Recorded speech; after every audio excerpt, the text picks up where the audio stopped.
তারা দেখছে সাকিবিয়ানদের আন্দোলনের কাছে তারা নত স্বীকার করছে।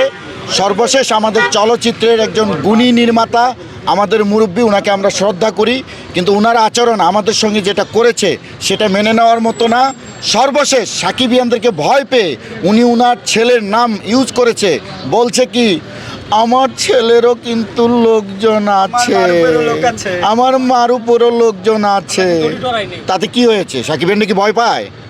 মারুফ ভাইকে আমরা বলবো যে আপনার আব্বাকে বলেন যে সাকিবিয়ানরা আপনাকে কতটা সাপোর্ট করে, অথচ আপনার আব্বা আমাদেরকে আপনার লোকজন দিয়ে ভয় দেখিয়েছে। আমরা কি বাংলাদেশ ছেড়ে চলে যাব? আপনারা তো দেখতেছেন যে আসলে সারাদিন রোজা রাখছি, এখন কানতেও পারতাছি না, হাসতেও পারতাছি না, পদ্মনদীর মাঝখানে আসছি। যাই হোক, আসলে খান সাহেবকে ভালোবাসি তো শুরুকালের থেকে। এই যে দেখেন, এটা কি আমি মারুফের লোক, আসি আমি মারুফের লোক।